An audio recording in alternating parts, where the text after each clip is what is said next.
Assalamu alaikum. Hello everyone. A very good evening. Bismillahirrahmanirrahim.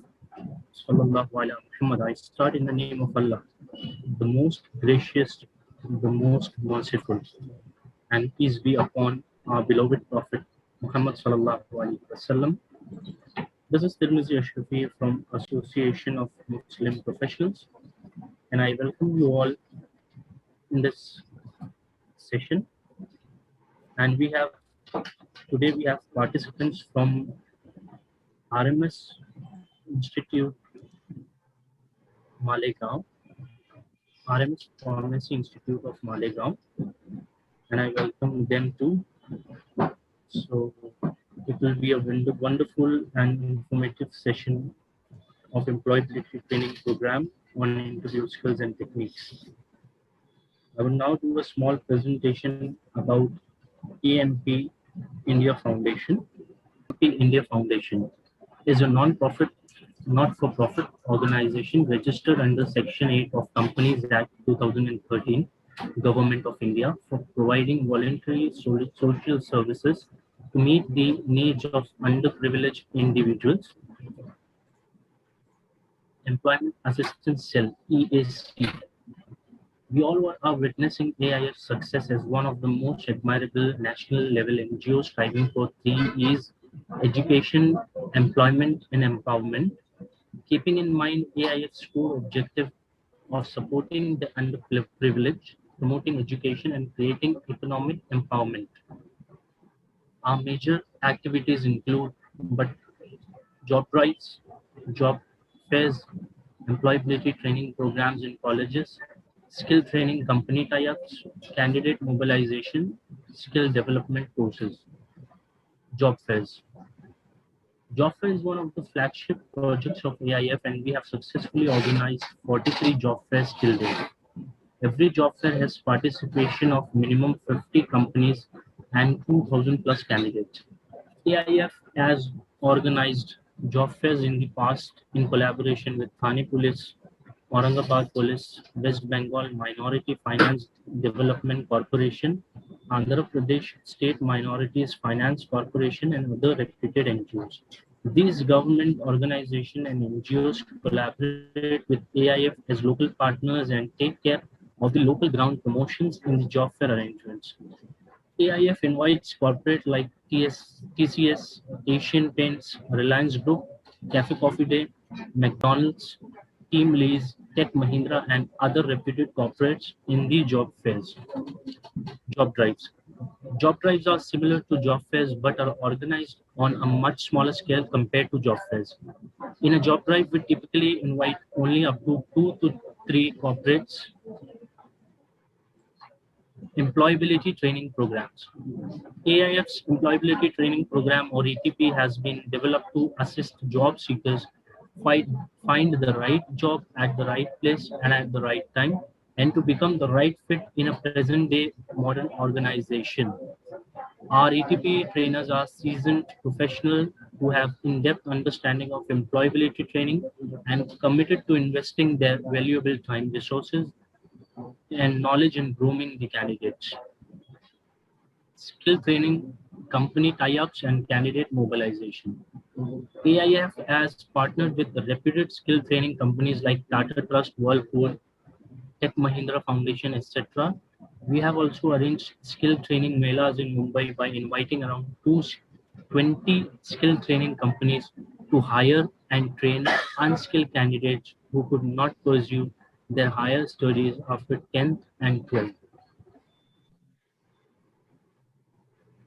Our achievements: 43 plus job fairs, 9 online job drives, 275 plus job drives, 6 online job drives, 220 plus employability training programs, 19 online ETPs, 100 plus mock interviews in colleges, 25,000 plus candidates placed in jobs.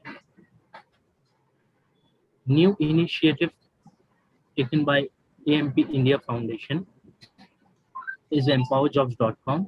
Empowerjobs.com was launched on 6th December 2020. It's a unique job portal with comprehensive offerings introduced by AMP India Foundation for job seekers, especially those hit by COVID pandemic. Thank you very much. I would now introduce our speaker for today, Mr. Mohammed Saeed Sheikh. Mr. Mohammed Saeed Sheikh. So I'll give a small intro about Mr. Mohammed Saeed Sheikh. Mr. Mohammed Saeed Sheikh is a consulting and chartered civil engineer, writer, columnist, and career guide, motivational speaker. And he has also conducted some SDLs for AMP in the past. So I would now welcome our expert speaker, Mr. Saeed Mohammed Saeed Sheikh, to please carry on with the session. Over to you, sir. Thank you very much. Assalamu alaikum. Salam, namaste, everybody.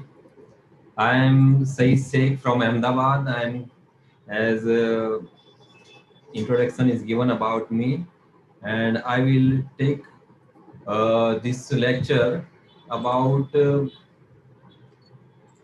uh, interview skills and interview techniques. I would like to share some screenshots so you can better understand this. To show this screen for the students or candidates so they Sure, can read easily. sure, no issues. No Okay. issues. So hello everybody. Interview. I'm going to take this lecture about interview skills and techniques. Our language will be Hindi English mix because so many people are more convenient in Hindi than English. So I will speak both, sometimes English, sometimes Hindi. तो आज जो ये lecture में जो लेने जा रहा हूँ वो है इंटरव्यू स्किल्स एंड टेक्निक्स। किसी भी जॉब के लिए सबसे पहला जो पड़ाव होता है वो सीवी भेजना होता है।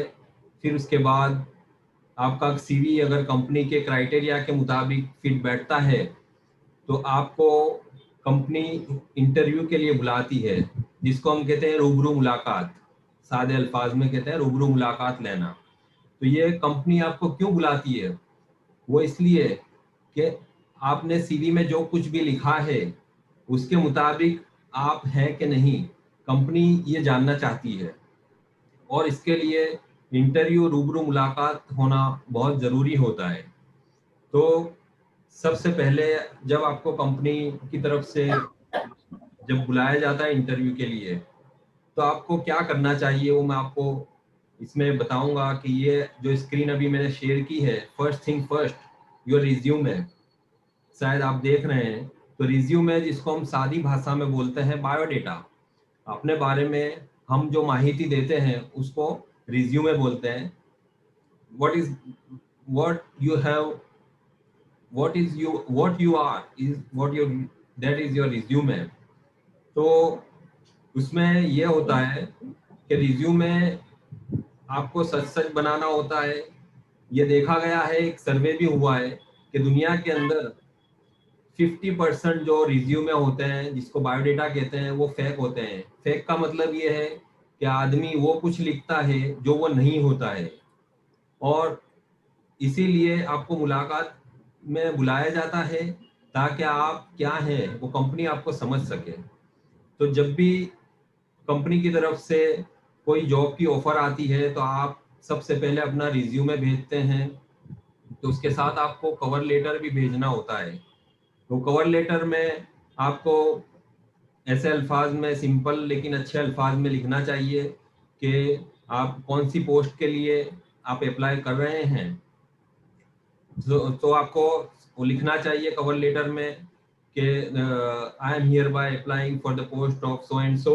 जो भी पोस्ट हो उसके मुताबिक आपको सबसे पहले कवर लेटर लिखना चाहिए। और आपका सीवी जो है लेटेस्ट वो आपको अटैच करना चाहिए। अगर ईमेल है तो ईमेल में, अगर आप व्हाट्सएप कर रहे हैं तो व्हाट्सएप में लिखना चाहिए। और सीवी बनाते वक्त और कवर लेटर में आपको सबसे बड़ी बात ये ध्यान रखनी है कि स्पेलिंग मिस्टेक ना हो, ये बिल्कुल सच हो, और जो उसका जो प्रिस्क्राइब्ड फॉर्मेट है उसके अंदर हो, कोई स्पेलिंग मिस्टेक नहीं होनी चाहिए और ना ही कोई ग्रामेटिकल मिस्टेक भी होनी चाहिए। अगर ग्रामेटिकल मिस्टेक या स्पेलिंग मिस्टेक होगी तो आपकी पहली इंप्रेशन बहुत खराब पड़ेगी। तो अच्छी first impression is the last impression, ये कहावत है। तो आपको सबसे पहले अच्छा रिज्यूमे बनाने चाहिए, बायोडेटा बनाना चाहिए, और उसी के मुताबिक जो जॉब है उसी के मुताबिक आपको एक अच्छा कवर लेटर भी बनाना चाहिए। इसमें आप रिज्यूमे जो बायोडेटा आप बनाएंगे उसमें आपको जो कुछ खास बातें ध्यान रखनी होती है वो ये है कि सबसे पहले आपने क्या क्वालिफिकेशन क्या है आपका, आपने कौन से फील्ड में ग्रेजुएशन किया है या पोस्ट ग्रेजुएशन किया है, या तो उससे भी हायर, मान लो आपने पीएचडी किया है तो सबसे पहले जो हायर जो सबसे आपने किया है उसको सबसे ऊपर रखना चाहिए। फॉर एग्जांपल अगर आपने पीएचडी किसी सब्जेक्ट में किया है तो पीएचडी का सब्जेक्ट और पीएचडी आप पहले लिखेंगे। उसके बाद आपने मास्टर्स किया है तो मास्टर्स में कौन से सब्जेक्ट में किया है वो आपको लिखना चाहिए। उसके बाद ग्रेजुएशन आपने किया है तो कौन से स्पेशलाइज सब्जेक्ट में किया है वो लिखना चाहिए। और इसके साथ साथ ये तो एकेडमिक क्वालिफिकेशन हो गई आपकी, लेकिन इसके साथ साथ बहुत ही जरूरी होता है आपका वर्क एक्सपीरियंस। तो क्योंकि जब जब कंपनी आपको हायर करेगी तो आपके एक्सपीरियंस के हिसाब से ही आपको हायर करेगी, क्योंकि कंपनी को एक अच्छा बंदा चाहिए, एक एक्सपीरियंस बंदा चाहिए जो कंपनी का काम बखूबी संभाल सके। कंपनी को ऐसा आदमी नहीं चाहिए जो उसके क्वालिफिकेशन उसमें ना हो। तो आपका जो वर्क एक्सपीरियंस, जो भी आपका फील्ड है उसमें आपका वर्क एक्सपीरियंस क्या है वो भी आपको दिखाना चाहिए। और जो लास्ट कंपनी में आपने काम किया है या कर रहे हैं उसको सबसे पहले लिखना चाहिए। उस वहाँ उस कंपनी में आपने क्या क्या क्या किया वो भी आपको बताना चाहिए, ताकि जो एचआर मैनेजर है या जो इंटरव्यू आपका लेने वाला है उसको पता चले कि आपने ये क्वालिफिकेशन रखते हैं और आपका ये एक्सपीरियंस है और आपने ये काम संभाला हुआ है, पहले ये काम किया हुआ है। तो ये वर्क एक्सपीरियंस भी बहुत जरूरी होता है। उसके बाद उसकी अगली कंपनी में आप कौन सी कंपनी में थे, क्या पोस्ट पे थे और आपने क्या काम किया वो आपको बताना चाहिए। इसी तरह मोस्ट रिलीवेंट वर्क एक्सपीरियंस मतलब जो सबसे लास्ट में आपने किया वो सबसे पहले आएगा। उसके बाद ऐसे जैसे जैसे जो अगला है वो सब नीचे की तरफ आएगा। तो ये बात आपको ध्यान रखनी है। आपका कवर लेटर जो है वो अच्छा होना चाहिए और रिज्यूमे भी अच्छा होना चाहिए, क्योंकि आप जब किसी भी पोस्ट के लिए, वैकेंसी के लिए जब आप अप्लाई करते हैं तो आपके साथ हजारों लाखों लोग जो हैं वो भी अप्लाई करते हैं। तो आपका रिज्यूमे ऐसा नज़र में आना चाहिए कि जिससे आपका चांसेस जो है वो बढ़ जाए। और आपको हजारों में से एचआर मैनेजर क्या करेगा, जिसका एक बेहतरीन दिखता होगा सीवी, उसको कुछ सिलेक्टेड सीवी हैं उसको अलग करेंगे और उन्हीं लोगों को इंटरव्यू के लिए बुलाएंगे। जाहिर सी बात है कि जितनी एप्लीकेशंस आई है जितनी, उस सबको नहीं बुला सकते, उसमें से फिल्टर करेंगे जो अच्छा होगा, जो उनका रिलेटेड जो क्राइटेरिया में जो फिट होता होगा या उसके करीब होगा, वैसे लोगों को जल्दी बुलाएंगे। तो आपका सीवी और आपका कवर लेटर बेहतरीन होना चाहिए, जिससे आपका इंटरव्यू के लिए चांसेस आपके बढ़ जाए। अभी मैं नेक्स्ट शेयर करता हूँ। ये तो बेसिक बात थी। आपने सीवी भेज दिया, मान लो कि कंपनी ने आपको बुला लिया इंटरव्यू के लिए। तो इंटरव्यू किस तरीके के होते हैं, तो एक तो 1-to-1 इंटरव्यू होता है। फॉर एग्जांपल कोई प्राइवेट कंपनी है तो एचआर मैनेजर या तो जो ओनर होगा वो आपका इंटरव्यू लेगा। दूसरा होता है स्क्रीनिंग। स्क्रीनिंग मतलब बहुत से स्क्रीनिंग में आप समझ सकते हैं कि आजकल ऑनलाइन का जो है ज़माना है, वो ऑनलाइन जो स्काइप पे भी हो सकता है या जूम पे भी हो सकता है या और सी बहुत सी एप्लीकेशंस हैं, उस पर आपका इंटरव्यू लिया जा सकता है। या तो फिर तीसरा तरीका होता है फोन पे भी आपका इंटरव्यू ले सकते हैं, और या तो फिर अगर कोई बहुत बड़ी कंपनी है या गवर्नमेंट जॉब है, जॉब के लिए आप इंटरव्यू देने जा रहे हैं, तो वहाँ पे पैनल होती है एक्सपर्ट्स की। तो वो एक्सपर्ट्स लोग जो हैं वो 2 से ज़्यादा या 3 4 5 जो भी पैनल होगी, वो पैनल आपका इंटरव्यू ले सकती है। या तो फिर ग्रुप इंटरव्यू हो सकता है आपका।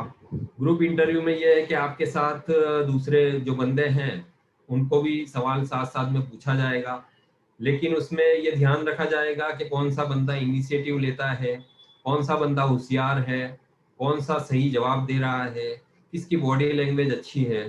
तो ये ग्रुप इंटरव्यूज में ये सब बातें नोट की जाती है। फिर एक और तरीका होता है टास्क और टेक्निकल। तो इसमें जो टेक्निकल बंदे हैं तो जाहिर सी बात है कि उसको जो फील्ड का टेक्निकल नॉलेज है तो उसमें टेक्निकल सवाल पूछे जाएंगे। और दूसरा एक होता है जैसा मैंने आपको पहले बताया, वीडियो या स्काइपी, जो जिस तरह भी हम जूम पे हम कर रहे हैं मीटिंग, इस तरह स्काइपी एक एप्लीकेशन है। या तो अभी व्हाट्सएप पे भी आपका इंटरव्यू पे ले सकते हैं, व्हाट्सएप पे भी वीडियो होता है तो उस पे भी आपका इंटरव्यू लिया जा सकता है।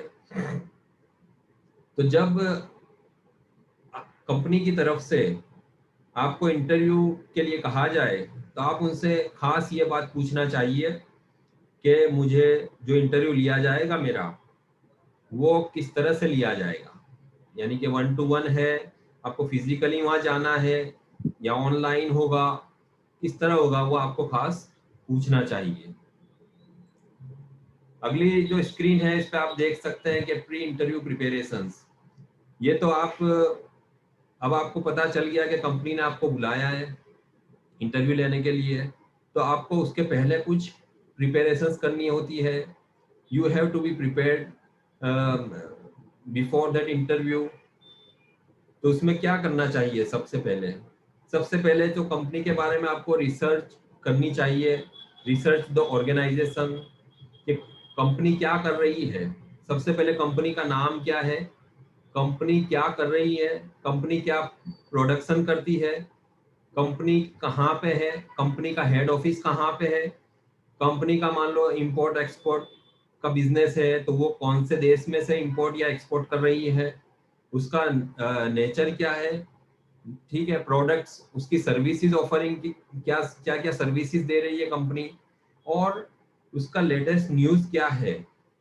मिसाल के तौर पे कंपनी ने किसी के साथ कोलाब्रेशन किया है, कोई जॉइंट वेंचर करने जा रही है, तो न्यूज़ में आएगा, तो वो न्यूज़ आपको पता होना चाहिए कि कंपनी में अभी क्या हलचल हो रही है। दूसरी बात यह है कि आपको ये देखना चाहिए कि आप हु आर यू मीटिंग, यानी आप किसके साथ मिलने वाले हो, यानी आपका इंटरव्यू लेने वाला कौन होगा। तो आपको उसके बारे में भी थोड़ी बैकग्राउंड उसका जो है वो चेक कर लेना चाहिए। और अभी उसका सबसे बेहतरीन जरिया है सोशल मीडिया। मिसाल के तौर पे आप लिंक्डइन जो एक वेबसाइट है, उस पर आप वो चेक कर सकते हैं उस बंदे के बारे में, या फिर आप फेसबुक पे चेक कर सकते हैं, क्योंकि कुछ ना कुछ इंफॉर्मेशन वहां से आपको जरूर मिल सकती है। फिर उसके बाद होता है आस्क फॉर फर्दर एडवाइस, यानी आपको पूछना चाहिए वहां पे कंपनी में कि आपका जो होगा रिक्रूटमेंट कैसे होगा, किस तरीके से होगा, और आपका नेटवर्क जो है वो कैसे रहेगा। तो इसके लिए आपको पहले से प्लानिंग करना पड़ेगा कि, और उसको पूछना पड़ेगा आपको 2-3 prepare to 2-3 questions to ask the interviewer. यानी आप जैसा इंटरव्यू आपका लिया जाएगा इसी तरह आपका भी राइट है, आप भी कंपनी के बारे में या आपको जो सवाल जिसमें कंफ्यूजन है, आप वो सवाल इंटरव्यू लेने वाले से आप पूछ सकते हैं। तो उसके लिए भी आपको प्रिपरेशन करना चाहिए कि वो सवाल कैसे हो सकते हैं। कि मिसाल के तौर पे कंपनी अभी कंपनी का अगर क्या क्या प्लानिंग है, फ्यूचर प्लानिंग क्या है, ऐसे कई कुछ भी सवाल हो सकते हैं, वो आपको पहले से प्रिपेयर करना चाहिए। या जिसमें आपको कंफ्यूजन हो, ऐसे सवाल आपको प्रिपेयर करने चाहिए। फिर जब आप इंटरव्यू के लिए जाएंगे तो आपको फॉर्मल ड्रेस पहनना चाहिए, ड्रेस फॉर द ओकेजन। तो ये आपको फॉर्मल ड्रेस पहनना चाहिए, अच्छे कपड़े। नए कपड़े जरूरी नहीं है, नए बिल्कुल हो वो जरूरी नहीं है, लेकिन अच्छे धोए हुए हो, जिसमें कोई दाग ना हो, अस्त्री की हुई हो, प्रेस की हुई हो, ऐसे आपको कपड़े पहनने चाहिए। आपको टाई लगाना है तो आप लगा सकते हैं, लेकिन अगर टाई नहीं लगानी है तो नो प्रॉब्लम।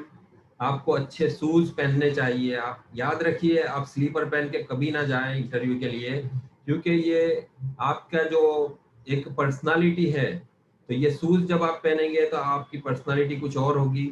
स्लीपर पहन के जाएंगे तो उसमें वो पर्सनालिटी में कुछ खामी नजर आएगी। तो आपको ये सब बात का ध्यान रखना चाहिए। फॉर्मल कपड़े पहनने चाहिए आपको, और आपको खुशबू लगाने की ज़रूरत नहीं है। भले आप और वक्त में लगाते हो, लेकिन जब इंटरव्यू के लिए जाएं तो आप खुशबू ना लगाएं तो बेहतर है। मेरा तो यही मशवरा है। और हो सके तो प्लेन कपड़े पहने, बहुत रंगीन और भड़कीले जिसको हम कहते हैं, ऐसे कपड़े नहीं पहनने चाहिए। सीधे साधा सबसे बेहतरीन तरीका है, आप वाइट शर्ट या ऑफ वाइट प्लेन शर्ट पहने, और सिंपल जो पैंट होती है वो पैंट पहने। जीन्स पहनने का आप अवॉइड करें तो अच्छा है। फिर जब आप इंटरव्यू के लिए जाएं तो जो वक्त हो, तो उसके पहले थोड़ी देर पहले आपको वहां जाना चाहिए। Be on time, plan for traffic and don't get late. क्योंकि रास्ते में आप ट्रैफिक की वजह से अगर मान लो लेट हो गए तो आपकी इंप्रेशन खराब पड़ सकती है। तो आप इस तरह प्लानिंग कीजिए, इस तरह कैलकुलेशन कीजिए कि आप इंटरव्यू का जो वक्त है उसके 10-15 मिनट पहले आप उस जगह पे पहुंच जाएं। और मिनिमाइज डिस्ट्रैक्शंस, यानी जब इंटरव्यू आप दे रहे हो तो आपका फोन आपको साइलेंट कर देना चाहिए, या तो फिर सबसे बेहतर तरीका है कि आप उसको स्विच ऑफ कर दें, ताकि इसको आप डिस्टर्ब ना हो, और इंटरव्यू वो भी डिस्टर्ब ना हो, इंटरव्यूअर भी। और first impression, smile and give form handshake. आप रूम में जाएं तो आप सबसे पहले डोर को नॉक करें, आप परमिशन लें उनसे कि मैं आई कम इन सर, या तो मैडम हो तो मैं आई कम इन मैडम। आप नॉक करके जाएं, थोड़ा सा चेहरे पे स्माइल करें, और अगर हो सके, मौका हो तो, ऐसा जरूरी नहीं है, लेकिन अगर मौका हो तो आप हैंडशेक भी कर सकते हैं। अगर आप मर्द हैं और सामने वाला भी मर्द है तो हो सकता है आप करें तो कोई प्रॉब्लम नहीं है। लेकिन अगर कोई लेडी है सपोज, और आप मर्द हैं, तो हो सकता है उस लेडी को झिझक हो, तो आप हैंडशेक ना करना चाहिए उससे। तो ये तरीका होता है आप इंटरव्यू के पहले, प्री प्री इंटरव्यू प्रिपरेशंस के। ये बातें मैंने आपको बताई। मैं आगे की शेयर करना चाहूँगा। ड्रेस फॉर सक्सेस, इसका मतलब है कि आपको एक फॉर्मल ड्रेस पहनना चाहिए, जिसको हम कह सकते हैं कि प्रोफेशनल ड्रेस रिक्वायरमेंट्स आपकी होती है। कंजर्वेटिव डार्क सूट और फॉर्मल ये मर्दों के लिए होता है। लेकिन अगर आप सपोज आपके पास सूट नहीं है, तो जरूरी नहीं है कि आप सूट किसी और का ला के पहने, जरूरी नहीं है। आप पैंट शर्ट में भी, अच्छे पैंट शर्ट पहन के भी जा सकते हैं। और अगर आप औरत हैं या लड़की हैं तो आपको साड़ी और सलवार, या तो फिर सलवार कमीज पहननी चाहिए। और आपको इस बात का ध्यान रखना चाहिए, आप आपने अगर टैटू लगाया हुआ है, और या तो कहीं छिंदवाया हुआ है जिसको हम कहते हैं पियर्सिंग, कुछ लोग जो करते हैं जैसा कान में कुछ बूटी वूटी पहनते हैं, नाक में पहनते हैं, तो आपको वो सब निकाल लेना चाहिए उस वक्त, इंटरव्यू के वक्त। और आपको ख्याल रखना चाहिए कि ये टैटू जो है वो आपका नजर ना आए, और आपके कपड़े पॉलिश्ड हों, और बिल्कुल क्लोज टो ड्रेस शूज हो, यानी आपका कपड़े पॉलिश होने चाहिए। और ये जो है ड्रेस शूज तक आपका बिल्कुल सही होना चाहिए। और अगर आप औरत हैं तो मिनिमम ज्वेलरी पहननी चाहिए, आपको बहुत गले में हार या ये कुछ लटकाने की ज़रूरत नहीं है, या तो कान में जो जिसको वो कहते हैं हम ईयररिंग्स बहुत हैवी वाली, वो सब नहीं पहननी चाहिए। हो सके तो बिल्कुल मिनिमम आपका ज्वेलरी होना चाहिए, और आपकी जो हेयर स्टाइल है वो कंजर्वेटिव होनी चाहिए। कंजर्वेटिव का मतलब है कि आपका साफ सुथरे बाल कटे हुए हों, ना तो बहुत लंबे एकदम बड़े बड़े हों, ना बहुत स्टाइलिश हों, और ना ही आप कुछ कलर्स भी करवाते हैं तो ऐसा कलर वाला नहीं होना चाहिए। कहने का मतलब है कि साफ सुथरे और सिंपल आपका कंजर्वेटिव हेयर स्टाइल होना चाहिए। और आपको मैंने पहले भी जिस तरह बताया कि नो स्ट्रॉन्ग क्लोन और परफ्यूम, यानी आपको बहुत खुशबू नहीं लगानी चाहिए। हो सकता है कि इंटरव्यूई को इंटरव्यूअर को कुछ इरिटेशन हो उसकी वजह से। कुछ लोगों को खुशबू बहुत पसंद नहीं होती है, उनका सर दुखने लगता है। तो आप हो सके तो आप बहुत स्ट्रॉन्ग परफ्यूम इस्तेमाल ना करें, और वेल ग्रूम्ड होनी चाहिए आप। और बिल्कुल आपका मेकअप जो है मिनिमल होना चाहिए। कंजर्वेटिव है में नेकलीनेस और प्रेस्ड शर्ट एंड ब्लाउज, या तो फिर ब्लाउज होना चाहिए। पहले भी मैंने बता चुका हूँ, प्रेस्ड यानी इस्त्री किया हुआ होना चाहिए। और अगर आप मर्द हैं तो डार्क सॉक्स जो हैं, मोजे, जुराब, वो होने चाहिए। और अगर आप औरत या लड़की हैं तो पैंटी हाउस जो है वो आप पहन सकती हैं अगर पहनना चाहें तो। ये ड्रेसिंग की बात थी। अभी अब आगे हम देखेंगे कि हाउ टू शेक हैंड्स। मैंने पहले जैसे आपको बताया, आप डोर नॉक करके अंदर गए, आपको ग्रीटिंग्स करना चाहिए उस वक्त, जो वक्त हो। फॉर एग्जांपल अगर सुबह का वक्त हो 12 बजे से पहले, तो आप गुड मॉर्निंग कहना चाहिए, या फिर गुड मॉर्निंग सर, या तो गुड मॉर्निंग मैडम कहना चाहिए। अगर 12 बज गए हैं तो फिर आपको गुड आफ्टरनून सर या गुड आफ्टरनून मैडम कहना चाहिए। और अगर शाम के 5 बजे से ज़्यादा हो गए हों तो आपको गुड इवनिंग सर या गुड इवनिंग मैडम कहना चाहिए। उसके बाद आप जाएंगे आगे, तो मैंने पहले ही कहा, अगर मुनासिब हो तो आप शेक हैंड कर सकते हैं। तो आपका चेहरे पे smile and make eye contact as you shake hands. जब आप शेक हैंड करें सर के साथ या इंटरव्यूअर के साथ, तो आपके चेहरे पे स्माइल होनी चाहिए, और आपका आई कांटेक्ट उसको उसकी आंखों में आंखें डाल के आपको हैंड शेक करना चाहिए। ऐसा नहीं कि आपकी निगाहें कहीं और हों और आप हैंड शेक कर रहे हो, वो अच्छी बात नहीं है। तो आई कांटेक्ट उसकी आई कांटेक्ट सही होना चाहिए। आपका extend your hand, your palm should touch the palm of the interviewer. आपको इस तरह हैंड शेक करना चाहिए कि आपकी हथेली जो है वो इंटरव्यूअर की हथेली से सही तरीके से मिले। आप बहुत जोर से भी हाथ ना दबाएं, और आपका बहुत लूज भी हाथ नहीं होना चाहिए, जिसको हम फिश हैंड्स जैसा बोलते हैं हम, कि जिस मुर्दाल की तरह हाथ हैंडशेक नहीं करना चाहिए। उससे आपकी इंप्रेशन खराब पड़ सकती है, क्योंकि बॉडी लैंग्वेज बहुत इंपॉर्टेंट होती है। Body language is very important for any candidate. तो वो ये सब बातें नोट की जाती है। आपकी आपकी बॉडी लैंग्वेज क्या है वो अभी शायद आगे आएगा मेरे ख्याल से। बॉडी लैंग्वेज का भी मैं आपको बताऊंगा वक्त अगर रहा तो आपका हैंडशेक फर्म होना चाहिए, मतलब बहुत हार्ड नहीं होना चाहिए, एकदम लूज भी नहीं होना चाहिए। आप जिसको हम कह सकते हैं कि आपकी ग्रिप जो है वो एक अच्छी ग्रिप होनी चाहिए। Hold the handshake for 2 to 3 seconds, making a slide up and down pumping motion. आपको 2 या 3 सेकंड तक ये आपको हैंडशेक करना चाहिए। ऐसा नहीं कि आप हाथ दबा के आप खड़े रहें, ऐसा नहीं होना चाहिए। 2 to 3 seconds इनफ है। तो ये हैंडशेक के बारे में था। और आपको एक टिप ये भी है कि आप साथ में टिश्यू या हैंडकरचीफ अपने पॉकेट में रखें।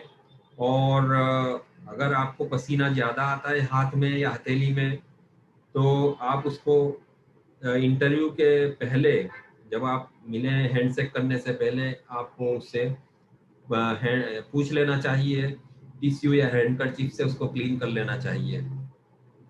तो ये था हाउ टू शेक हैंड्स। इसके बाद है बॉडी लैंग्वेज। जैसा कि मैंने अभी आपको बताया, body language is very important, क्योंकि बॉडी लैंग्वेज वो है जो आप जबान से नहीं बोलते हैं, लेकिन आपकी बॉडी आपके बारे में बोलती है। तो ये सब आपको नोट किया जाता है कि किसकी बॉडी लैंग्वेज कितनी पॉजिटिव है या नेगेटिव है, क्योंकि आप जैसे विचार होंगे आपके, तो वैसे ही आपकी बॉडी लैंग्वेज होगी। अगर आप एक एंथुसियास्टिक और एक उत्साही, जिसको हम कहते हैं कि if you are an enthusiastic person, your body language will be very positive and very natural. लेकिन अगर आप एक निराश किस्म के, जिसको हम कहते हैं कि नाउम्मीद, डिप्रेस किस्म के अगर आप आदमी हैं या मर्द हैं या औरत हैं, तो आपकी बॉडी लैंग्वेज उसी तरह की सी, जिसको हम कहते हैं कि ढीली ढाली बॉडी लैंग्वेज होगी। तो वो ऐसा नहीं होना चाहिए। और कुछ ये जो कुछ सर्वे हुआ है बॉडी लैंग्वेज के बारे में, वो वो सर्वे में आपको बताऊंगा, लेकिन उसके पहले मैं आपको थोड़ी सी एक दो बातें और बता देता हूँ बॉडी लैंग्वेज के बारे में। कि जब आप अंदर नॉक करके जब आप अंदर की तरफ जाएं, तो आपको जो चाल है वो भी एक अच्छी टट्टार कमर रख के आपको चलना चाहिए। और नहीं बहुत जल्दी, नहीं बहुत स्लो, आपको मीडियम, उससे आपको स्पीड से आपको चल के जाना चाहिए। आपको टट्टार खड़े रहना चाहिए। और जब आप ग्रीटिंग्स, मैंने कहा जिस तरह आप ग्रीट करें, उनको अभिवादन करें, उसके बाद आपका हैंडशेक जब आप करें तो बहुत ही लूज किस्म का ना हो, बहुत ही हार्ड हैंडशेक भी ना हो, बल्कि मीडियम हो। फिर जब आपको कहा जाए बैठने के लिए, तभी आपको बैठना चाहिए। उसके पहले अगर आप बैठ गए कुर्सी पे इजाजत के बगैर, तो वो अच्छी बात नहीं गिनी जाएगी। हो सकता है वो ये सब कुछ कुछ इंटरव्यूअर जानबूझ के भी कुछ नहीं बोलते बैठने के लिए। वो देखना चाहते हैं कि आप में कितनी डिसिप्लिन है। तो जब तक इंटरव्यूअर आपको नहीं बोले कि प्लीज बी सीटेड और हैव अ सीट, इस तरह कुछ नहीं बोले, तब तक आपको खड़े रहना चाहिए। फिर आप जब जब आप बैठेंगे कुर्सी पे, तो आपको एकदम रिलैक्स होके बैठना है।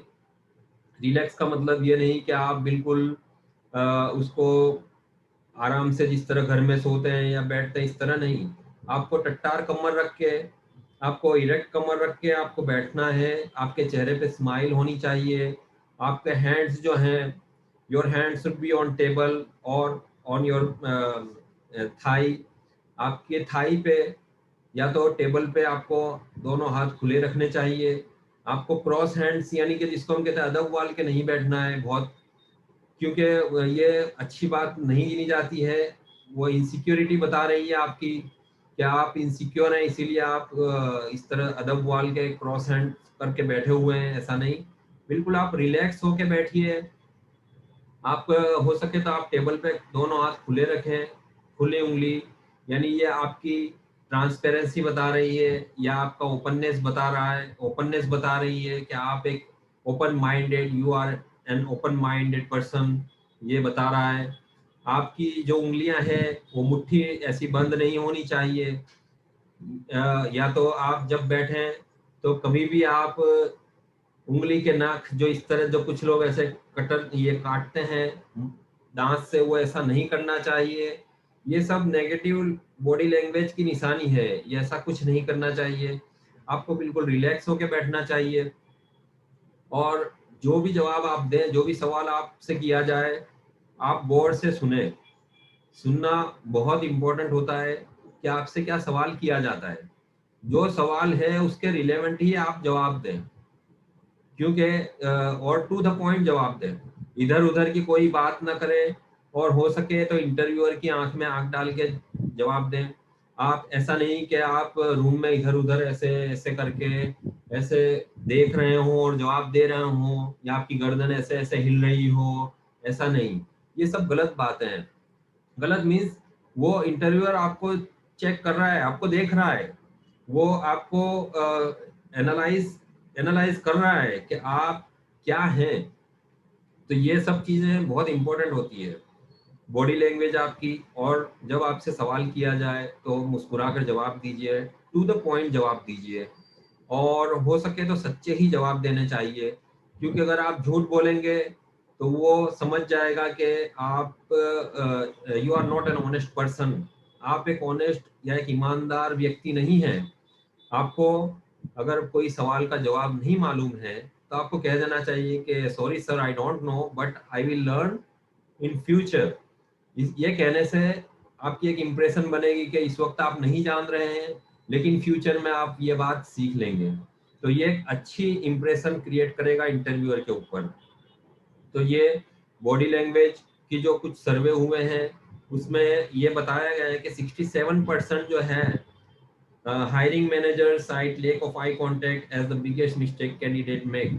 तो जो कुछ एचआर मैनेजर्स का जो सर्वे हुआ होगा उसमें से ये बात सामने आई कि 67% केसेस में ऐसा होता है कि कैंडिडेट यानी कि उम्मीदवार जो है वो इंटरव्यूअर की आंख में आंख डालकर जवाब नहीं देते। मैंने पहले भी आपको बताया कि जब भी आप जवाब दें तो आंख में आंख डाल के जवाब दें और कॉन्फिडेंस के साथ जवाब दें। तो ये 67% जो लोग ये जो सर्वे में आया है बाहर कि ये जो 67% केसेस में ऐसा हुआ है कि कैंडिडेट्स आंख में आंख डाल के जवाब नहीं देते। तो ये एक मिस्टेक है, ये एक बड़ी गलती है। आपको ये गलती नहीं करनी चाहिए, आपको आंख में आंख डालकर ही जवाब देना चाहिए। तो 26% of applicants in an interview get rejected because they fidget it too much। यानी जिसको हम सादी भाषा में कहते हैं कि उलट सुलट जवाब देना, मतलब कहीं का कहीं गोल गोल जिसको बातें करना जिसको हम कह सकते हैं, या तो कहीं का कहीं टू द पॉइंट बात ना करना, टू द पॉइंट जवाब ना देना। तो 26% केसेस में ऐसा हुआ है कि कैंडिडेट्स जो हैं वो गोल मटोल जिसको कहते हैं गोल मटोल बातें करते हैं। तो ऐसी गोल मटोल बातें नहीं करनी चाहिए, टू द पॉइंट जवाब देना चाहिए आपको। 21% of interviewers will reject candidates who give a weak handshake।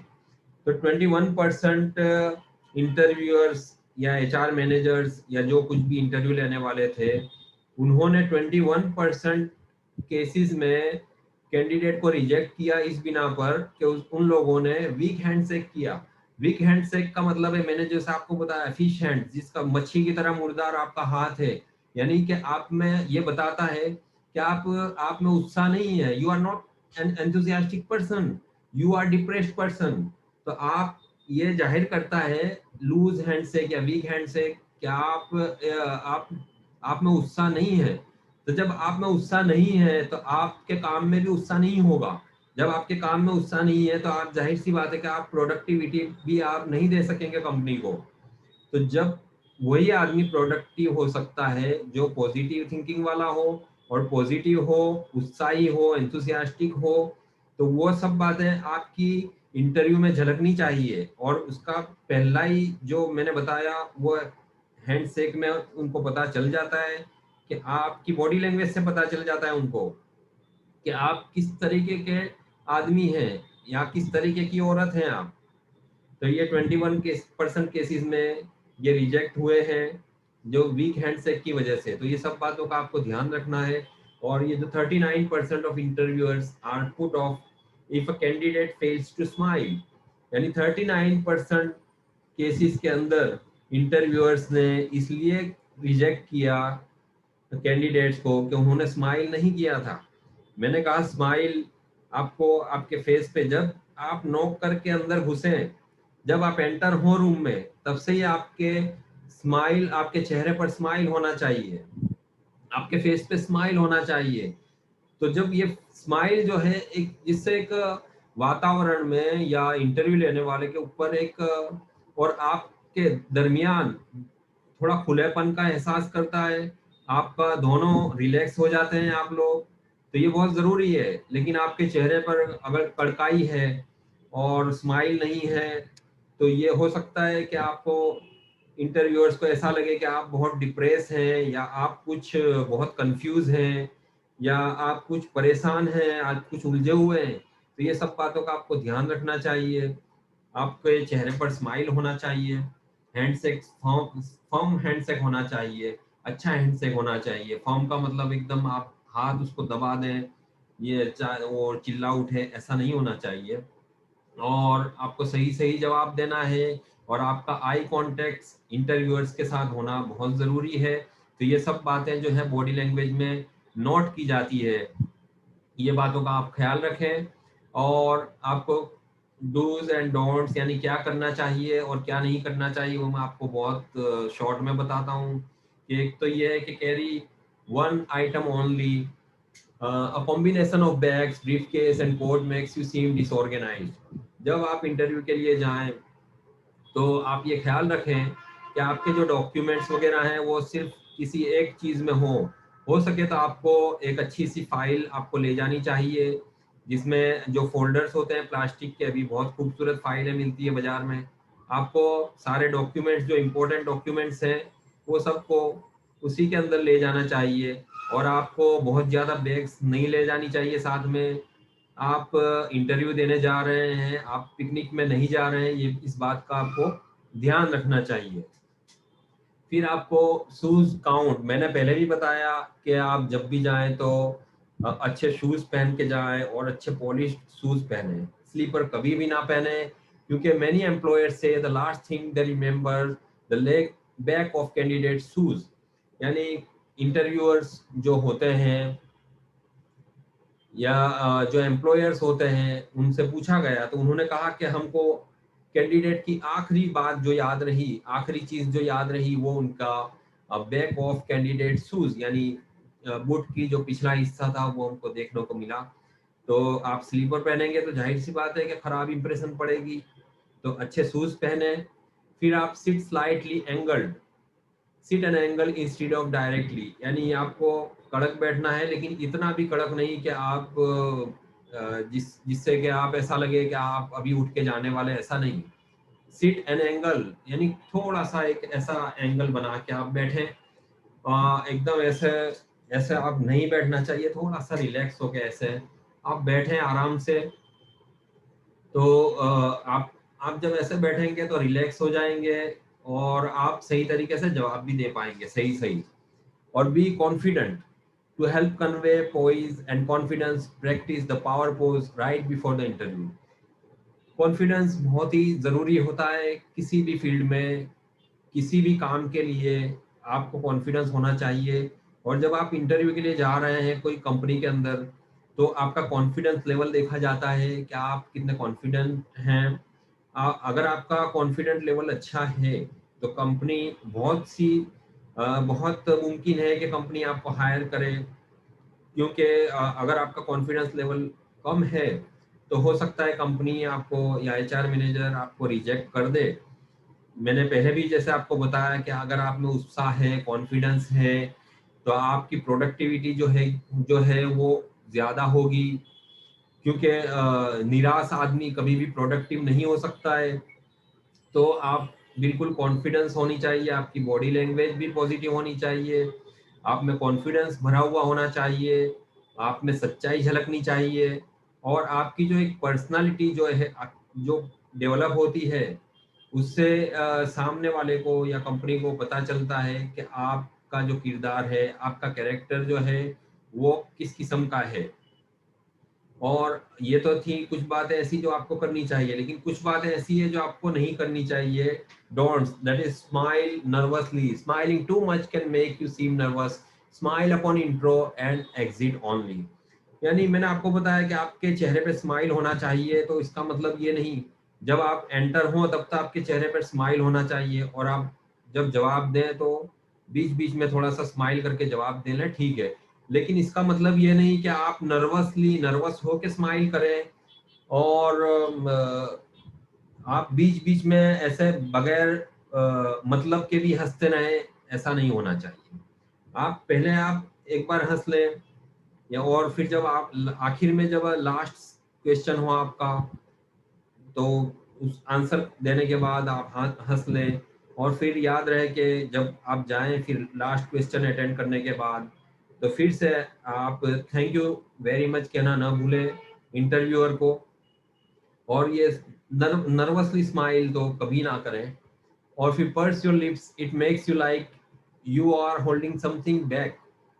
यानी कुछ लोग ऐसे होते हैं जिसको सवाल पूछा जाता है तो अपने होंठ भींच लेते हैं, जिसको कहते हैं ऐसे कड़क करके होंठ भींच लेते हैं और इस तरह कुछ जवाब देते हैं, तो ये सही बॉडी लैंग्वेज नहीं है। आपको बिल्कुल रिलैक्स होके आपको जवाब देना है और आपके ये जो होंठ हैं वो थोड़े से खुलने चाहिए। और उसमें से आपको जवाब देना चाहिए। कुछ लोग ऐसे बंद होट करके जवाब दें, yes sir, thank you very much, you, ऐसा ऐसा नहीं होना चाहिए। ये मैंने कहा ना, ये सब body language, negative body language इसकी निशानी है। ये सब आपको एक अच्छी पॉजिटिव बॉडी लैंग्वेज बनानी होगी, और वो तभी आएगी जब आप कॉन्शियस होंगे और आपका थिंकिंग भी पॉजिटिव होगा, तो वो ऑटोमेटिक वो बॉडी लैंग्वेज आपकी आएगी। और फिर है कॉन्ट्रैक्ट और expand, claim your space, keep arms uncrossed but don't be too territorial. मैंने अभी पहले भी कहा कि आपके हाथ ऐसे खुले होने चाहिए, और आपको ऐसे अदब वाल के, जिसको हम कहते हैं, ऐसे बैठ जाना, ऐसा नहीं बैठना चाहिए। और आप थोड़ा ऐसे थोड़ा रिलैक्स होके बैठे हैं, बस ऐसे खुले हाथ रख के ओपन बैठे हैं आप, कोई प्रॉब्लम नहीं है। क्योंकि ये जितनी ओपननेस होगी तो इतनी आपकी इंप्रेशन अच्छी पड़ेगी। हो सके तो उंगली भी खुली रखें आप, मुट्ठी ऐसे, मुट्ठी जो कहते हैं, मुट्ठी नहीं मारनी चाहिए, थोड़ा रिलैक्स हो गए ऐसे आप हाथ रखें, ठीक है। और touch your face and hair, try not to touch your face altogether, it's a sign of nervousness. कुछ लोगों को जब सवाल पूछा जाता है तो फिर ऐसे ऐसे करते हैं, ऐसे खुजलाते हैं, इधर उधर देखते हैं, तो वो ऐसा नहीं करना चाहिए। ये आपकी नर्वसनेस को बताता है।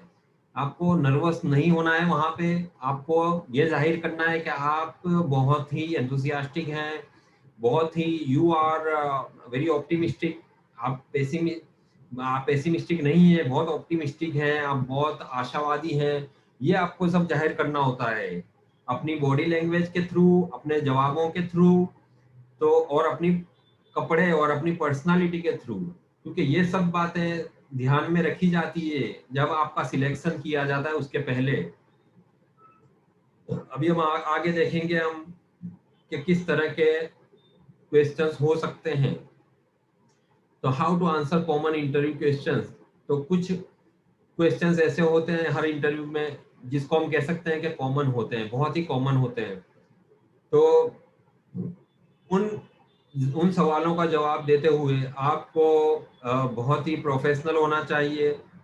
आप जो कुछ सवाल का जवाब दे रहे हैं उसी पे आपका फोकस होना चाहिए। Be professional, focus on one story to tell.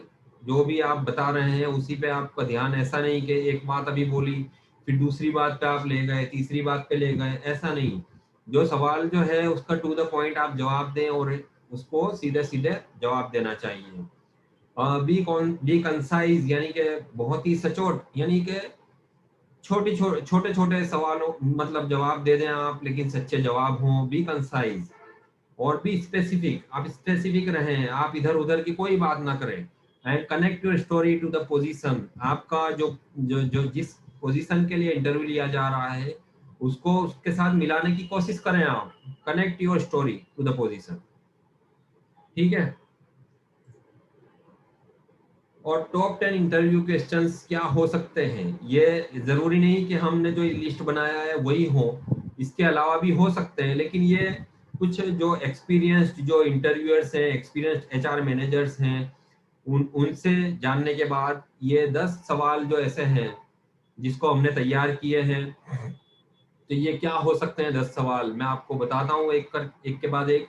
rather than memorizing somebody else's idea of a good answer, it's much more useful to be able to think on your own and come up with your own responses। यानी ये सवाल ऐसे हैं कि इसका जवाब हर आदमी का अलग होगा। जरूरी नहीं किसी दो कैंडिडेट का या दो उम्मीदवारों का एक जैसे ही जवाब हो, मुमकिन ही नहीं है। तो ये आपको अपने हिसाब से आपको ये सब सवाल के जो जवाब हैं वो तैयार करने चाहिए। तो जो ये 10 सवाल है उसमें पहला सवाल तो ये हो सकता है कि what do you know about this organisation.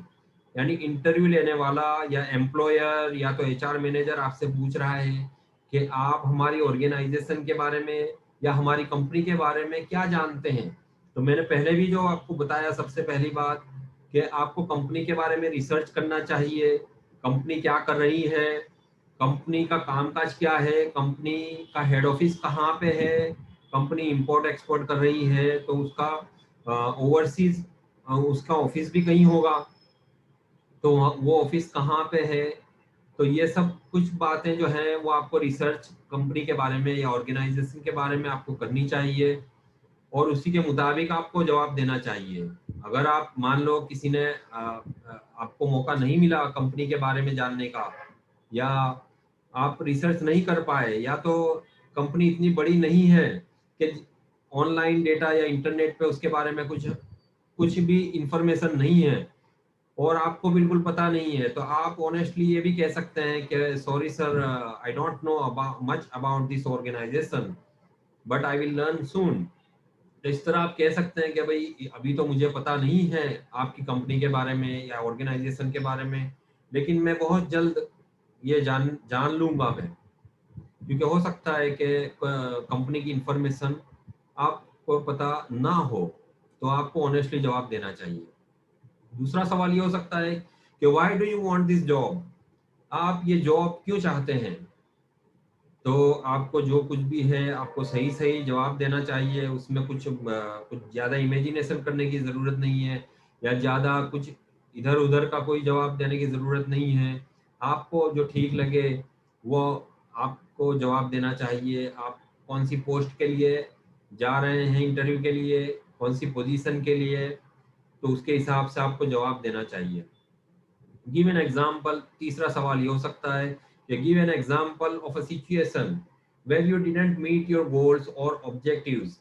आपसे ये सवाल भी किया जा सकता है कि आप एक ऐसा एग्जाम्पल दीजिए कि आपने जो ऑब्जेक्टिव, अपने जो गोल्स थे, वो उस गोल को आप अचीव नहीं कर पाए, या वो ऑब्जेक्टिव्स को आप अचीव नहीं कर पाए, तो आप ऐसा एग्जाम्पल दीजिए। तो अगर आपको ऐसा कुछ हुआ हो पास्ट में एक्सपीरियंस कुछ, तो आपको वो बताना चाहिए। चौथा क्वेश्चन है कि fourth question would be give an example of a situation where you face conflict और डिफिकल्ट प्रॉब्लम्स। अब ये चौथे सवाल में आपको ऐसा पूछा जा सकता है कि आप ऐसा एग्जांपल बताएं ऐसी सिचुएशन का, ऐसी परिस्थिति का, कि जहां पर आपका अपने आपके बॉस के साथ या तो फिर आपके कलीग्स के साथ कॉन्फ्लिक्ट हो गया हो, या तो फिर आपके लिए कुछ डिफिकल्ट प्रॉब्लम आ गया हो। तो ऐसी सिचुएशन के बारे में आप बताइए। तो अगर आपके साथ वाकई ही कभी ऐसा कुछ हुआ हो पास्ट में, तो आपको वो सिचुएशन बतानी चाहिए कि इस तरह हुआ था, और हो सके तो ये भी बताएं कि फिर आपने उसका सॉल्यूशन कैसे लाया। तो ये एक आपका ज़्यादा अच्छी इंप्रेशन बनाएगा कि आपके साथ कन्फ्लिक्ट कन्फ्लिक्ट यानी घर्षण तो किसी के भी साथ हो सकता है, कन्फ्लिक्ट हो सकते हैं, और डिफिकल्ट प्रॉब्लम्स तो आएंगे ही, तो आ भी सकते हैं, लेकिन इससे अच्छी बात यह है कि वो समझाने के बाद आप ये भी बताएं अगर वो प्रॉब्लम सॉल्व किया या उस कन्फ्लिक्ट को आपने कैसे दूर किया, तो वो भी आप बताएं, तो और अच्छी इंप्रेशन पड़ेगी आपको इंटरव्यूअर के ऊपर। Fifth question would be where do you see yourself in 5 years। यानी पांचवा सवाल आपको ऐसा भी पूछा जा सकता है कि अगले 5 साल में आप अपने आप को कहाँ देख रहे हैं। ये इसका मतलब ये है कि आप अगले 5 साल में आप कितनी तरक्की करेंगे। फॉर एग्जाम्पल कोई एक पोस्ट के लिए आपको चुना गया है, इंटरव्यू लिया जा रहा है जिस पोस्ट के लिए, तो 5 साल के बाद अब तो आपका प्रमोशन हो सपोज, तो आप क्या करना चाहेंगे और आपका प्रमोशन क्या हो सकता है वो आपको पता होना चाहिए, और आप 5 साल के बाद अपने आप को कहाँ देख रहे हैं वो आपको बताना चाहिए। Sixth question would be, what would your current manager say are your strengths and weaknesses? छठा सवाल ये हो सकता है कि आपका जो करंट मैनेजर जो है, फिलहाल के मैनेजर, आपकी स्ट्रेंथ्स यानी कि आपकी जो शक्तियां हैं वो, और आपकी वीकनेसेस यानी आपकी कमजोरियां जो हैं, उसके बारे में आप क्या क्या बता रहे हैं, मैनेजर क्या बता रहे हैं। तो आपको बताना चाहिए आपकी जो खूबियां हैं, आप में जो जो अच्छी बातें हैं, जो स्ट्रेंथ्स हैं, वो आपको बताना चाहिए कि for example you can work in a team, you are very positive person, you are positive thinker. तो ये और you can work in a team, ये आपकी स्ट्रेंथ्स है तो बतानी चाहिए। और आपकी वीकनेसेस क्या है, जो भी वीकनेसेस हो आपको बताना चाहिए। सपोज आपका वीकनेसेस है गुस्सा होना किसी पे, तो वो भी आपको बताना चाहिए कि मैं छोटी से छोटी बात पे भी गुस्सा हो जाता हूँ, क्योंकि ये वीकनेस है आपकी, तो बतानी चाहिए। उसके बाद जो 7th क्वेश्चन है हो सकता है कि why should we give you this position, यानी कि ये कि हम आपको इस पोजीशन के लिए ये जॉब आपको क्यों दें, उसको आपको उसका जवाब देना चाहिए। आपको जो ठीक लगे वो आप ही बेहतर जवाब दे सकते हैं उस वक्त। 8th question would be give us an example of when you faced with a big challenge. 8वां सवाल इस तरह का हो सकता है कि आप एक ऐसा एग्जाम्पल दीजिए कि आपने कोई बिग बहुत बड़ा चैलेंज, जो पड़कार या चैलेंज आपने फेस किया हो, तो उसका एग्जाम्पल दीजिए। अगर वाकई आपने पास्ट में इस तरह का किसी कोई चैलेंज आपने फेस किया हो, तो वो आपको बताना चाहिए इंटरव्यूअर को कि सर मैंने ये फेस किया था ये चैलेंज, और इस तरह मैंने इस चैलेंज को पूरा किया, वो आपको बताना चाहिए। 9वां क्वेश्चन ये हो सकता है कि do you like working in teams. 9वां क्वेश्चन ये हो सकता है कि क्या आपको टीम के साथ, यानी कि जो दूसरे लोगों के साथ मिलकर काम करना बस अच्छा लगता है। Do you like working in teams. आपको सच जवाब देना चाहिए। अगर आप टीम में काम कर सकते हैं तो आपको बताना चाहिए कि हाँ मैं कर सकता हूँ। लेकिन कुछ लोग ऐसे भी होते हैं जो टीम के साथ काम नहीं कर सकते, वो अकेले अकेले ही कुछ ज्यादा अच्छा कर सकते हैं। अगर आप ऐसे उस टाइप के आदमी हैं जो आप अकेले में अच्छा कर सकते हैं, तो आपको बताना चाहिए कि मैं टीम में काम नहीं कर सकता, लेकिन मैं अकेले में इतना अच्छा काम कर सकता हूँ।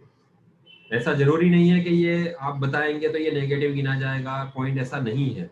हो सकता है कुछ लोगों की स्ट्रेंथ यही होती है कि वो अकेले में अच्छा काम कर लेते हो और टीम में वो नहीं कर सकते हो, तो जरूरी नहीं है कि आप टीम में you will be a good team player. आप जरूरी नहीं है कि आप टीम में अच्छा काम करते ही हो। तो जो भी हो आपको उसका सच जवाब देना चाहिए।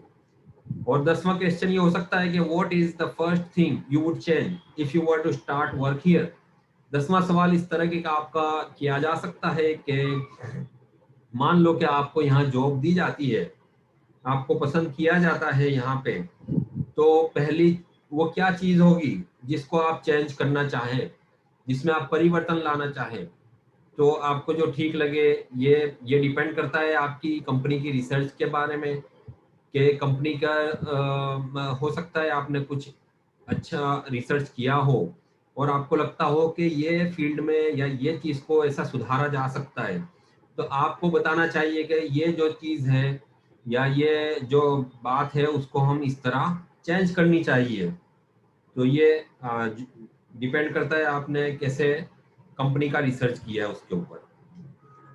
अब अगली स्लाइड हम देखेंगे। Prepare your stars. Understand what skills the company considers critical to success there and write out stars for each skill on your resume. तो ये स्टार मेथड क्या होती है, ये मैं आपको बहुत शॉर्ट में बता रहा हूँ कि आपको ये स्टार यानी STAR, तो ये क्या है स्टार यानी क्या कि S से होता है सिचुएशन, T से बनता है टास्क, A से बनता है एक्शन और R से रिजल्ट। तो आपको कंपनी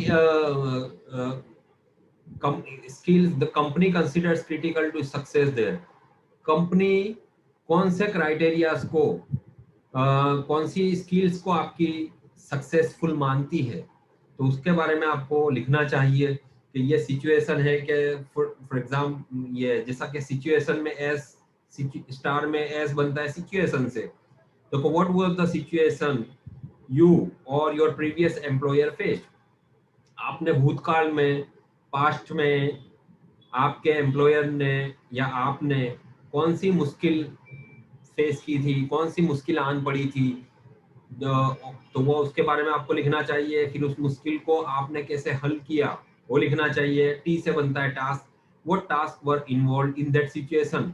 अब उस मुश्किल को आपने कौन सी किस तरह से हल किया, कौन सा टास्क था जिसकी वजह से वो आप हल कर पाए, तो वो लिखना चाहिए। और action, what action did you take, उसको हल करने के लिए आपने क्या एक्शन लिया, आपने क्या कार्य किया, वो आपको लिखना चाहिए। और results, what were the results of those actions, आपने जो एक्शन लिए, आपने जो काम किया, उसका क्या परिणाम हुआ, उसका क्या रिजल्ट आया, वो आपको लिखना चाहिए। तो ऐसे बहुत सी चीजें, ऐसा जरूरी नहीं कि ये एक ही सिचुएशन हो, ऐसी जितनी भी सिचुएशन, ऐसी क्रिटिकल सिचुएशंस हो जो कंपनी समझती है कि ये सक्सेसफुल होने के लिए, तुम्हारे सक्सेसफुल होने के लिए ये जरूरी है, तो ऐसे लिस्ट आपको बना के रखना चाहिए। ठीक है, अगली स्लाइड्स में जो हमने आपको बता रहे हैं वो ये है कि टॉप इंटरव्यू क्वेश्चंस आस्क्ड, जो टॉप के जो क्वेश्चंस पूछे जाते हैं, मैंने कहा कि जरूरी नहीं कि यही सब क्वेश्चंस, जो नॉर्मल जो कुछ क्वेश्चंस होते हैं वही पूछे जाएं, जरूरी नहीं है, लेकिन बहुत हद तक ये सवाल पूछे जाते हैं। जिस for example, tell me something about yourself, तो ये एक बहुत कॉमन क्वेश्चन है, और ये जानबूझ के ये सवाल इसके लिए शुरू किया जाता है कि आदमी सबसे बेहतर अपने आप को जानता होता है, दूसरों के बारे में शायद ना जानता हो, कंपनी के बारे में ना जानता हो सकता है, लेकिन अपने बारे में तो वो कुछ ना कुछ बता ही सकता है।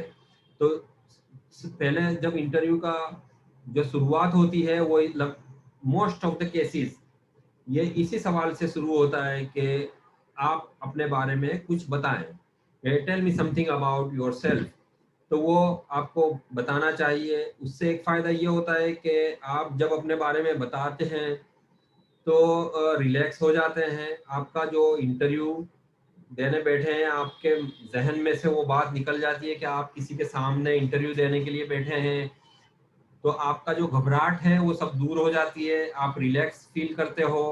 तो ये सवाल ऐसा आसान सवाल से शुरू किया जाता है। फिर दूसरा सवाल ये हो सकता है कि what do you know about our company, ये पहले भी हमने चर्चा की है, अब वो ज्यादा हम इसमें चर्चा नहीं करेंगे। कंपनी के बारे में पूछ रहे हैं कि हमारी कंपनी के बारे में आप क्या जानते हैं, तो आपने रिसर्च किया होगा तो आप बता पाएंगे। फिर एक सवाल ये हो सकता है कि what do you know about the position you are applying for, आपने जो पोजीशन के लिए, जो पोस्ट के लिए, जो वैकेंसी के लिए अप्लाई किया है उसके बारे में आप क्या जानते हैं। तो आपको बेहतर पता होगा, जो भी पोस्ट हो आपको पता होना चाहिए उस पोस्ट की रिस्पॉन्सिबिलिटीज क्या होती है, उस पोस्ट में क्या काम करना होता है, ये सब आपको पता होना चाहिए, वो आपको बताना चाहिए। एक और सवाल ये हो सकता है कि what are your strengths and weaknesses, ये पहले भी हमने चर्चा की है कि आपकी स्ट्रेंथ्स, आपकी शक्तियां क्या हैं, आपकी पॉजिटिव बातें क्या हैं, वो आपको बतानी चाहिए, आपकी वीकनेसेस भी आपको हो सके तो बतानी चाहिए। Why should we hire you, ये भी एक सवाल बहुत बार बार पूछा जाता है कि हम आपको क्यों जॉब दें, हम आपको नौकरी क्यों दें, तो ये आप बेहतर जवाब दे सकते हैं। तो क्वेश्चन यू शुड आस्क, अब ये तो इंटरव्यूअर ने आपको सवाल पूछने हैं तो पूछेंगे। ये जो 4-5 जो क्वेश्चंस हैं वो तो बहुत कॉमन है, वो पूछने के बाद हो सकता है आपको कुछ और भी आपके बारे में जानने के लिए या आपको टेस्ट करने के लिए, आपके नॉलेज के बारे में जानने के लिए इंटरव्यूअर बहुत से और भी सवाल कर सकते हैं। ठीक है, वो आप या तो फिर आप मान लो कोई टेक्निकल पोस्ट के लिए जा रहे हैं तो टेक्निकल सवाल भी आपसे पूछे जा सकते हैं। तो टेक्निकल जब सवाल हो तो टेक्निकल लैंग्वेज में ही उसका जवाब देना चाहिए। ये भी एक बहुत बड़ी ये एक बात याद रखनी चाहिए, क्योंकि आप एक टेक्निकल जॉब के लिए जा रहे हैं, you are a technical person, so you should have to answer in technical language. आपको ऐसा नहीं कि आप नॉन टेक्निकल लैंग्वेज में बात करें तो आपकी इंप्रेशन गलत हो सकती है। ये तो तभी होगा जब कोई टेक्निकल पोस्ट के लिए आप जा रहे हैं तभी, लेकिन अगर आप नॉन टेक्निकल पोस्ट के लिए जा रहे हैं तो हो सकता है आपको ऐसा कोई टेक्निकल सवाल नहीं पूछा जा सकता। तो ये तो इंटरव्यूअर आपसे पूछेंगे, लेकिन कुछ सवाल ऐसे हो सकते हैं जो आप भी इंटरव्यूअर से पूछ सकते हैं। वो सवाल क्या हो सकते हैं कि what do you like most about working for this company, tell me about the culture. तो आप भी इंटरव्यूअर को, या तो जो भी एचआर मैनेजर है या इंटरव्यूअर है, उसको आप ये पूछ सकते हैं कि इस कंपनी में आप जो काम कर रहे हैं तो उसमें सबसे अच्छी बात क्या है, और यहाँ का जो कल्चर जो है उसके बारे में आप मुझे बताएं। यहाँ का वर्क कल्चर कैसा है, किस तरीके का काम होता है, किस तरह लोग मिलजुल कर काम करते हैं, सर आप मुझे वो बताएं। तो वो आपको हो सकता है आपको वो जवाब देगा।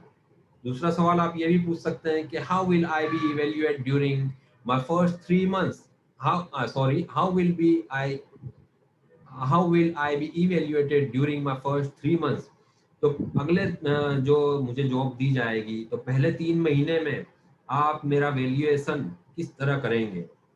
इवेल्युएशन मतलब कि आपके बारे में सब नोट किया जाएगा कि आप किस तरह काम कर रहे हैं, आपकी प्रोडक्टिविटी क्या है, प्रोडक्टिविटी आपकी सही है नहीं है, आप कंपनी में किस तरह से लोगों से मिलजुल कर काम कर रहे हैं नहीं कर रहे हैं, आप का जो व्यवहार जो है कलीग्स के साथ अपने वो सही है या नहीं है, या तो आप किसी से झगड़ा कर रहे हैं नहीं कर रहे हैं, वो सब बातें जो है वो आप वो भी देखी जाएगी। और मेन चीज तो जो देखी जाएगी वो ये कि आपने 3 महीने में कंपनी के लिए कैसा काम किया।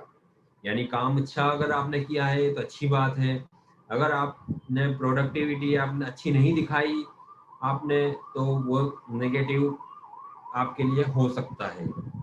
एक सवाल और आप पूछ सकते हैं कि why is this position vacant. एक सवाल आप इंटरव्यूअर को ये भी पूछ सकते हैं कि ये पोस्ट या ये वैकेंसी अभी तक खाली क्यों थी, ये भी आप पूछ सकते हैं।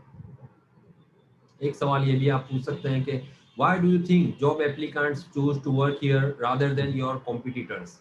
आप उनको ये भी पूछ सकते हैं कि जॉब एप्लीकेंट यानी हमारे जैसे जो उम्मीदवार हैं वो यहाँ पर जो करने यहाँ पे जो जॉब करने आने वाले हैं वो आपके कॉम्पिटिटर्स के वहाँ क्यों नहीं और आपके यहाँ ही क्यों काम करने वाले हैं, इसके बारे में आप क्या सोचते हैं, ये भी आप पूछ सकते हैं।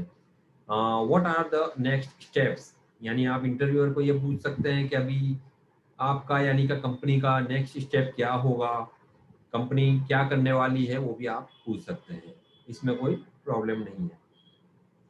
और मैं आपको बता दूं कि आंसरिंग टिप्स आपकी क्या होनी चाहिए, यानी जब आप जवाब दें, मैंने पहले भी ये सब कुछ ना कुछ बातें पहले भी बता चुका हूं लेकिन फिर से हम दोहरा लेते हैं उसको कि मेंटेन आई कांटेक्ट, यानी जब आप जवाब दें तो इंटरव्यूअर की आंखों में आंखें डालकर बात करें और avoid saying fillers such as basically actually so etcetera. जब आप जवाब दें तो टू द पॉइंट जवाब दें और इस तरह के जो फिलर्स जो होते हैं जो एक्चुअली इस तरीके से बेसिकली इसको अवॉइड करना चाहिए, आपको ये सब नहीं बोलना चाहिए। आपके चेहरे पर स्माइल होना चाहिए लेकिन बहुत नर्वस स्माइल नहीं होना चाहिए, बिल्कुल हल्का फुल्का स्माइल होना चाहिए, लेकिन वो भी ध्यान रहे कि आप हमेशा हंसते ना रहें, जवाब देने के बाद थोड़ा सा मुस्कुराएं फिर शांत हो जाएं, आप स्माइल बंद कर दें। बी कर्टियस एंड प्रोफेशनल, आपको उनके साथ बहुत ही अच्छा व्यवहार करना चाहिए और प्रोफेशनल तरीके से बातचीत करनी चाहिए और कर्टियस होना चाहिए आपको, जिसको हम कहते हैं कि नम्रता से और आजीजी से आप बात करनी चाहिए। आपको उद्दंडता, जिसको हम हिंदी में कहते हैं उद्दंडता से आप बात नहीं करनी चाहिए, क्योंकि आप इंटरव्यू देने जा रहे हैं, आपका इंटरव्यू लिया जा रहा है, कंपनी आपको ये टेस्ट करने के लिए ही बुला रही है कि आपका व्यक्तित्व कैसा है, आपका कैरेक्टर कैसा है, आपका नॉलेज कैसा है, इसीलिए तो आपको कंपनी बुला रही है वो सब चेक करने के लिए। तो उस वक्त आपको बहुत ही पॉजिटिव रहना चाहिए, you should be very courteous and professional. और tell stories, always cite examples from your previous work experiences. जब आप कोई सवाल का जवाब दे रहे हों तो आपको पास्ट में यानी जो एक्सपीरियंस हुआ हो उसका भी एग्जांपल आपको देना चाहिए।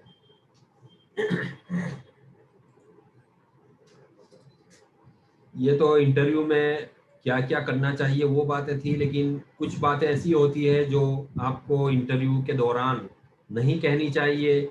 Never say this in interview. वो कौन सी बातें हो सकती हैं जो आपको नहीं कहनी चाहिए। वो बातें ये हो सकती हैं कि your primary reasons for job hunting is that your present boss और manager is racist, sexist, unfair, very poor leader. आपको ये नहीं कहना चाहिए कि जो मेरा, ये उसके लिए हो सकता है जो आप कहीं अभी जॉब कर रहे हो, आप फ्रेशर्स हो तो ये नहीं होगा, लेकिन जब कहीं आप जॉब कर रहे हो तो आपका बॉस या मैनेजर के बारे में आपको गलत बातें नहीं कहनी चाहिए कि वो ऐसे हैं, वैसे हैं, रेसिस्ट हैं, ऐसे हैं, अनफेयर है, वेरी पुअर लीडर है। ऐसी कोई बात आपको इंटरव्यू में नहीं कहनी चाहिए। फिर है कि this job is just one of the several for which you are applying and not your first choice going into the interview. आपको ये भी नहीं कहना चाहिए कि मैंने ये जो जॉब के लिए अप्लाई किया है, ये you are applying and not your first choice going into the interview, मेरी ये पहली चॉइस नहीं थी आपके यहाँ आने की। इस तरह भी आपको नहीं बोलना चाहिए। मेरे पास तो और भी जॉब्स हैं, ये वो, इस तरीके से जो बड़ी बड़ी बात है वो नहीं करनी चाहिए। आपको बहुत ही सिंपल तरीके से जवाब देना चाहिए। You have an inside contact relative who has given you lots of inside information on this organization, its leadership and workplace issues. हो सकता है कि जो कंपनी में आप इंटरव्यू के लिए जा रहे हैं वहां पे आपका कोई दोस्त या रिलेटिव काम कर रहा हो, तो आपको ये नहीं बताना चाहिए कि उसने मुझे आपकी ऑर्गेनाइजेशन के बारे में, आपकी लीडरशिप के बारे में और आपके ये जो वर्क प्लेस इश्यूज जो हैं, बहुत से प्रॉब्लम्स हैं यहाँ पे, उसके बारे में उसने मुझे बताया। ऐसा नहीं बताना चाहिए। इनफैक्ट अगर ऐसा आपको बताया भी है तो आपको इंटरव्यूअर के सामने ये बात तो कभी भी नहीं बतानी चाहिए कि ये आपके ऑर्गेनाइजेशन में प्रॉब्लम है, लीडरशिप के प्रॉब्लम है और ये प्रॉब्लम है। ऐसा नहीं, बिल्कुल नहीं बोलना चाहिए आपको। तो इन सब बातों का भी आप ख्याल रखें। और the biggest mistakes made at interview, जो इंटरव्यू में जो बड़ी बड़ी जो भूलें होती हैं वो ये होती हैं कि having no questions, remember to come armed with some questions. 16% of hiring managers said no questions left them with a bad impression. अब पहले इस बात की हमने चर्चा कर ली है कि आपका इंटरव्यू लिया जा रहा है, लेकिन आप भी कुछ बातें ऐसी हैं जो इंटरव्यूअर से पूछ सकते हैं। तो 16% केसेस में ऐसा हुआ है, सर्वे में ये बात पता चला है कि जो इंटरव्यूई है, यानी कि आप जो हैं कैंडिडेट, वो कोई सवाल नहीं करते, तो ये बहुत बड़ी खराब इंप्रेशन लगती है हमको। इसका मतलब ये है कि आपको कुछ ना कुछ सवाल ऐसा करना चाहिए जिससे आपकी अच्छी इंप्रेशन भी पड़े और आपको उस बात का नॉलेज भी मिले, उस कंपनी के बारे में भी आप जान सकते हैं। Turning up late, we all know not to arrive late, but 6% of hiring managers said this was still a common mistake. However, far you are traveling, make sure you arrive on time. एक बड़ी mistake ये होती है कि candidate जो है वो late पहुंचते हैं इंटरव्यू के लिए, जो बहुत ही बुरी बात है। जब आप घर से निकले तो आप ये कैलकुलेशन कर लें कि आपको कितनी देर में वहाँ पहुँच सकेंगे। प्लस आपको ये भी देखना है कि रास्ते में ट्रैफिक होगा, तो आप उसके मुताबिक आप टाइम मैनेज करके निकले घर से। और हो सके तो आप थोड़ा आधा घंटा 15 या 15 मिनट पहले आप वहाँ पहुँचने की कोशिश करें, ताकि आप वहाँ रिलैक्स हो सकें, आपको कोई घबराहट ना हो सकता है कि आप जब इंटरव्यू देने के लिए पहुँचे तो 5 या 10 मिनट लेट हो गए हों ऑलरेडी, तो वो आपकी घबराहट में और इजाफा करेगा आपको, और आप टेंशन में आ जाएंगे, आप थोड़ा स्ट्रेस बढ़ जाएगा आपका कि ये क्या हो गया, मैं लेट हो गया, ये वो। तो इससे बेहतर है कि आप इस तरह टाइम मैनेज करके निकले घर से कि आप वहाँ पर 15 या 20 मिनट या कम से कम आधा घंटे के पहले आप उसके आप जो अपना लोकेशन है वहाँ पहुँच जाए। Textbook answers, 11% of interviewers said getting lost in the crowd was the biggest mistake.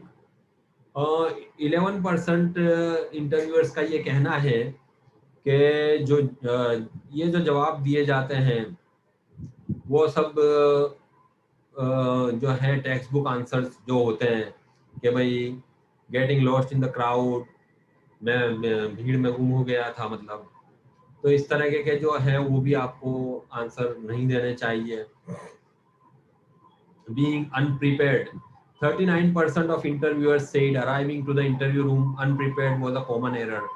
अब जो 39% इंटरव्यूअर्स का ये मानना है कि आप इंटरव्यू के लिए अनप्रिपेयर्ड गए हैं, यानी आपने इसको सीरियसली नहीं लिया है। इसका मतलब ये हुआ कि आपने सीरियसली नहीं लिया है इंटरव्यू को और आपने उसके मुताबिक प्रिपरेशन नहीं की है, इसीलिए आप सही सही जवाब नहीं दे पाए।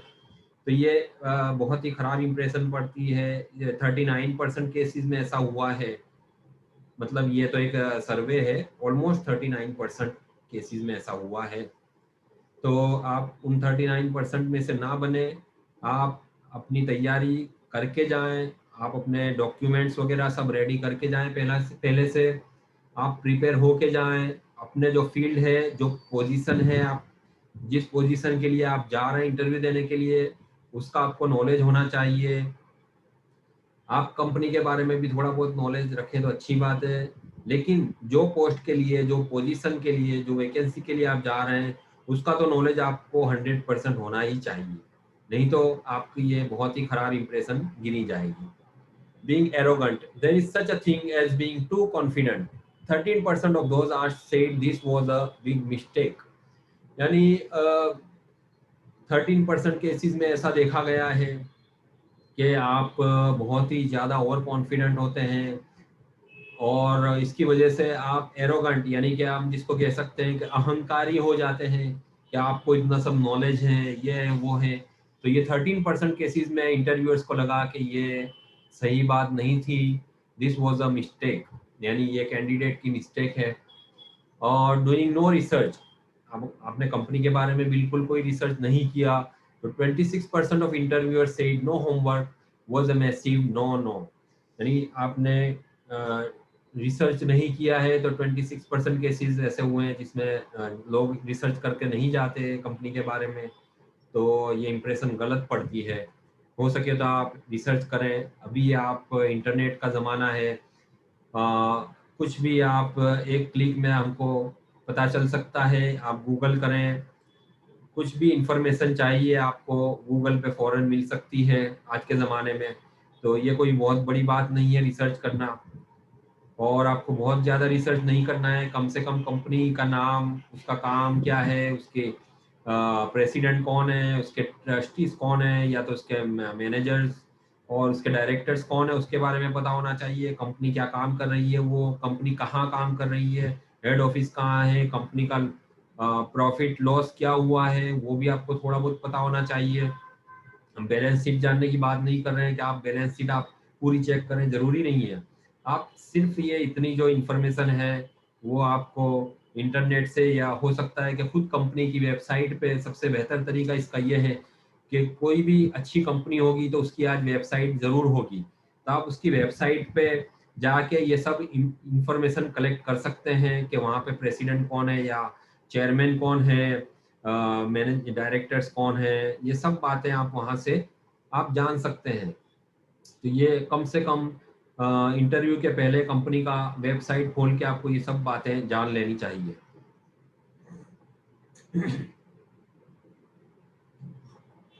और कुछ बातें ऐसी है भी जो फिर से मैं शायद दोबारा इसमें हम रिपीट हो जाएगी, क्योंकि ये कुछ बातें तो मैं बता चुका हूँ, लेकिन हमने जो स्लाइड बनाई है उसमें ये बातें फिर से आती है, तो मैं आपको फिर से शेयर करना चाहूँगा कि 1 start smart, ask the following questions.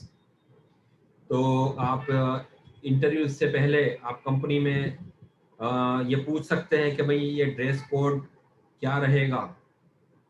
अगर कोई ड्रेस कोड है कंपनी का तो ठीक है, और अगर नहीं है तो आप अपनी मर्जी से प्लेन कपड़े, जो है मैंने पहले बताया, प्लेन कपड़े अच्छे इस्त्री वाले प्रेस किए हुए शूज पहन कर आप जाएं। Time, location, name of interviewer, हो सके तो आप ये भी पूछ लें उनसे कि टाइम कितने बजे का रहेगा, कौन कौन से लोकेशन में, यानी कौन सी ऑफिस में आपको जाना है इंटरव्यू के लिए, और कौन इंटरव्यू लेगा, ये भी आप जान लें।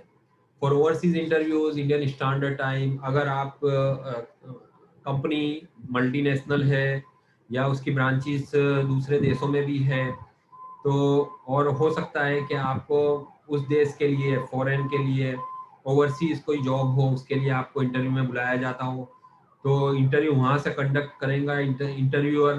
तो आप ये टाइम पूछ ले कि भाई इंडियन स्टैंडर्ड टाइम कौन सा रहेगा, ताकि कोई कंफ्यूजन ना हो सकता है जो देश में से इंटरव्यू लिया जा रहा है वहाँ पे टाइम डिफरेंस होता हो, तो आपको मिसअंडरस्टैंडिंग ना हो, इसलिए आप जान लें कि इंडियन स्टैंडर्ड टाइम कौन सा रहेगा। सर मैं उस वक्त हाजिर रहूँगा या हाजिर रहूँगी। रिसर्च कंपनी डिटेल्स मैंने आपको अभी अभी बताया, आप कंपनी की वेबसाइट पे जाएं और कंपनी के बारे में जानकारी हासिल करें। Number 2, scout the interview location, start planning your route to the interview site. अब आपको ये पता चल गया कि तारीख कौन सी है, लोकेशन क्या है, तो आप अपना आजकल तो स्मार्टफोन में भी ये सब मैप्स उपलब्ध हैं, आप देख लें कि enter address and location to your cell phone और tablet, plan alternate routes to the interview location, drive to the location and plan parking and building access, arrive 15 to 30 minutes early, never arrive too early. Cell phone में आज हमारे पास सबके पास internet होता है, आप maps में जाएं और आप जो है लोकेशन ट्रेस कीजिए और उसका जो रूट है वो आप रूट देख लें कितने किलोमीटर है क्या है, उसके हिसाब से आप टाइम मैनेज करके निकलें और इस तरह जाएं कि आप 15 से 30 मिनट पहले ही पहुंचे, बहुत ज़्यादा जल्दी नहीं जाना चाहिए। हो सके तो बस 15 से 30 मिनट में समझता हूँ इनफ है। Number 3, practical advice, use common sense during the interview, turn off your phone completely. अभी जब आपका इंटरव्यू शुरू हो, तो मैंने आपको पहले भी बताया, आप अगर आपके पास स्मार्टफोन है तो आप उसको या तो साइलेंट मोड पे कर दें या तो फिर स्विच ऑफ कर दें, ताकि वो कोई डिस्टर्ब ना करे। Always take notes during the interview, interview के दौरान आप नोट्स अपनी बना सकते हैं। जैसा कि आप ये नोट्स जब भी आप इंटरव्यूअर से सवाल करेंगे तो वो जानने के लिए जो जवाब देगा उसकी आप नोट्स बना सकते हैं। लुक कॉन्फिडेंट एंड काम, कॉन्फिडेंस बहुत बड़ी चीज़ है, आपके चेहरे से वो झलकनी चाहिए आपका कॉन्फिडेंस। आपका चेहरे से पता चलना चाहिए कि आप बहुत ही कॉन्फिडेंस है, और आपके आवाज़ में भी इतनी जोर से आपको बोलना चाहिए कि वो सही से सुन सके। आप बहुत स्लो ना बोलें और बहुत ज़्यादा जोर से भी ना बोलें, और कॉन्फिडेंस के साथ जवाब दें, ये बहुत ज़रूरी है। और आप काम यानी शांत रहें, आपके चेहरे पे कोई घबराहट ना हो, बिल्कुल रिलैक्स होके बैठें। Use the 50-50 rule, listen and answer. मैंने पहले भी कहा, listening and is an art, सुनना एक बहुत बड़ी कला है। क्या पूछा जा रहा है उसी के मुताबिक आप जवाब दीजिए, आप इधर उधर की बातें ना बताएं, सिर्फ टू द पॉइंट जवाब दें। नंबर 4 है body language, be aware of your body language at all times. आपको हर वक्त ये ख्याल रहना चाहिए कि आपकी बॉडी लैंग्वेज पॉजिटिव हो। Focus on keeping eye contact, आप जवाब दें तो आई कांटेक्ट कायम रखें इंटरव्यूअर से। हो सकता है कि आप पैनल इंटरव्यू में भी जाएं तो किसी एक को ना देखें, बल्कि जो हजरात या जो इंटरव्यूअर्स हैं उन सबको आप बारी बारी भी देख सकते हैं। और इसका रूल ये होता है कि जिसने सवाल किया हो आपसे, मान लो कि 4 या 5 लोग हैं, तो जिसने जो सवाल किया है अगर आप उसको जवाब दे रहे हैं तो ये ज़रूरी है कि आप उसकी आंखों में आंखें डाल के बात करें। दूसरों के भी आप चेहरे देख सकते हैं, लेकिन मेन चीज़ आपको नोट याद रखना है वो ये है कि आप जिसने सवाल पूछा है उसको आप आई कांटेक्ट बिल्कुल उसके साथ रखें। Use a firm but reasonable handshake, ये पहले भी बात हो चुकी है। आप रीजनेबल हैंडशेक करें, बहुत ज्यादा दबाएं नहीं जोर से और बहुत लूज भी ना छोड़ें। Sit erect and learn slightly lean slightly forward to show interest. आप बहुत टट्टार बैठना नहीं चाहिए, आपको थोड़ा सा आगे की तरफ झुके हुए होने चाहिए, ये इंडिकेट करता है कि आप बहुत इंटरेस्टेड हैं इस जॉब के लिए, और इसीलिए आप यहाँ पे इंटरव्यू देने के लिए आए हैं, और you are very keen to listen what is asked you. आपको क्या बोला जाएगा वो आप सुनने के लिए बेताब है, मतलब ये इंडिकेट करता है। थोड़ा सा आप आगे की तरफ झुक के बैठे, और हो सके तो आप टेबल पे भी हाथ रखें, नो प्रॉब्लम, कोई प्रॉब्लम नहीं है। Share your attention, engage when answering questions. आप जब भी जवाब दें तो मैंने अभी पहले ही कहा, एंगेज व्हेन आंसरिंग क्वेश्चंस, आप आई कांटेक्ट बनाए रखें। आप उनके चेहरे पे भी देख सकते हैं, लेकिन जब जवाब देते वक्त आपको इस बात का ख्याल रखना चाहिए कि आप इधर उधर रूम में ऐसे ऐसे ऐसे नहीं देखें, आप उनके चेहरे पे या उनके आंखों में आंखें डालकर जवाब दें। पांचवा है wrap it up end on a good note. Always thank the interviewers for their time. जब आपका इंटरव्यू खत्म हो जाए तो आप ये इतनी कर्टसी आपको दिखानी चाहिए कि आप थैंक यू बोले उनको, और ये भी कहें कि thank you for your time sir.